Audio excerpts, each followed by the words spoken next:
Laymen's evangelical fellowship స్థాపకులు దానియేలు గారు 1961వ సంవత్సరం మార్చి 1వ తేదీన చేసిన ప్రసంగము. కొరింథీయులకు రాసిన 2వ పత్రిక 10వ అధ్యాయము 3 నుండి 6 వచనాలు. మేము శరీరధారులమై నడుచుకొనుచున్నను, శరీర ప్రకారము యుద్ధము చేయము. మా యుద్ధోపకరణములు శరీర సంబంధమైనవి కావు గాని దేవుని ఎదుట దుర్గములను పడద్రోయజాలినంత బలము కలవై ఉన్నవి. మేము వితర్కములను, దేవుని గూర్చిన జ్ఞానమును అడ్డగించు ప్రతి ఆటంకమును పడద్రోసి, ప్రతి ఆలోచనను క్రీస్తుకు లోబడినట్లు చెరపట్టి, మీరు సంపూర్ణ విధేయతను కనబరిచినప్పుడు సమస్తమైన అవిధేయతకు ప్రతిదండన చేయ సిద్ధపడి ఉన్నాము. పరిశుద్ధుడైన పౌలు చాలా లోతైన విషయాలను గురించి మాట్లాడుతూ ఉన్నాడు. మానవ వ్యక్తిత్వం యొక్క పునాది యొద్దకు అతడు వెళ్ళుచున్నాడు. మన వ్యక్తిత్వం యొక్క పునాది యొద్ద ఏమి ఉన్నదో మనకు తెలియదు. దేవుని జ్ఞానమునకు వ్యతిరేకముగా తనను తాను హెచ్చించుకొను ప్రతి ఉన్నతమైన విషయాన్ని క్రిందకు తెచ్చుటను గూర్చి పరిశుద్ధుడైన పౌలు మాట్లాడుతూ ఉన్నాడు. అయితే సాతాను మనిషిని గాలి మేడలను కట్టేలా చేస్తాడు. ఇవి దేవుని యొక్క నిత్యమైన సంకల్పములకు వ్యతిరేకముగా ఉన్నవి.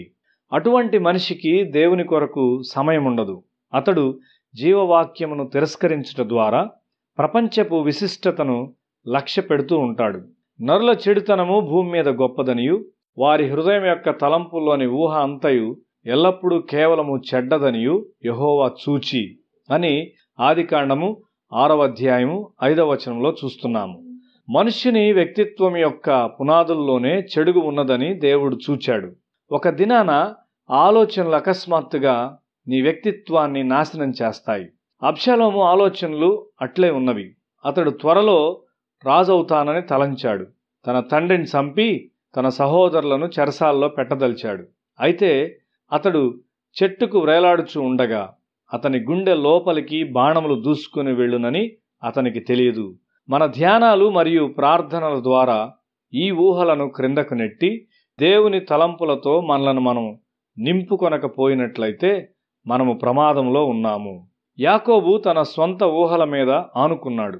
అతడు తన కుటుంబంలోని సమస్యలకైన విత్తనములు విత్తాడు. అబ్రహాం ఊహలు దేవుని స్వాధీనంలో ఉన్నవి. ఇష్మాయేలు నీ వారసుడు కాడు, నీ సొంత కుమారుని నీకు నేనిస్తాను అని దేవుడు అతనితో చెప్పాడు. తన వారసుడు ఎలియేజర్ అని అతడు ఊహించాడు. అయితే లేదు, నక్షత్రముల వైపు చూడు, నీ సంతానము ఆ విధంగా ఉంటుంది అని దేవుడు చెప్పాడు. ఇంటిలోని పనివారందరిలో హెచ్చించబడి అధికారిగా ఉన్న యోసేపు ద్వారం యొద్ద శోధన ఎంత గట్టిగా తట్టుచున్నది. ఈ శోధించు స్త్రీ ఐగుప్తులో అతన్ని ఎంతో సౌఖ్యంగా చేసి ఉండేది గాని అతడు ఆ ఊహలను అనుమతించలేదు.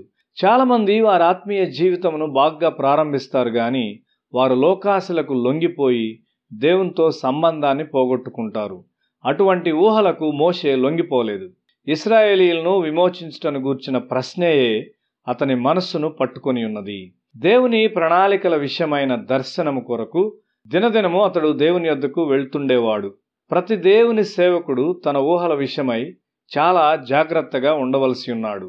పరిశుద్ధుడైన పౌలు తనలో ఒక పోరాటము కలిగి ఉన్నాడు. కానీ అతని యుద్ధోపకరణములు ప్రకృతి సంబంధమైనవి కావు గాని దేవుని ద్వారా బలమైన దుర్గములను క్రిందకు పడద్రోయగలవి. మారు మనసు పొందని రోజుల్లో ఒక అమ్మాయికి నేను వాగ్దానం చేశాను కాబట్టి నేను తప్పక ఆమెను వివాహమాడాలి అని నీవు చెప్పొచ్చు. కానీ నీ అజ్ఞానములో తీర్మానించిన దాన్ని నీవు నెరవేరుస్తావా? సాతానుడు కొంతమేరకు దేవుని ప్రణాళికలను ఎరిగి ఉన్నాడు. కాబట్టి అటువంటి ప్రణాళికల్లో నీవు ప్రవేశించక ముందే వాని ఆలోచనలను నీలో పెట్టుటకు ఇష్టపడతాడు. ఆ విధంగా నీ ప్రయోజకత్వాన్ని నాశనం చేయడానికి సాతాను కోరుకుంటాడు. దేమా కొంతకాలము పరిశుద్ధుడైన పౌలును వెంబడించాడు. తరువాత అతడు లోకాన్ని ప్రేమించి పౌలు నుండి దూరమయ్యాడు. మన ఆయుధాలు ప్రకృతి సంబంధమైనవి కాదని పౌలు చెప్తూ ఉన్నాడు. తన సొంత ప్రణాళికలు మరియు ఆలోచనలు నాశనము చేయబడి తన మనసులో దేవుని ప్రణాళికలు ప్రవేశించినంత వరకు దానియేలు ఎంతగానో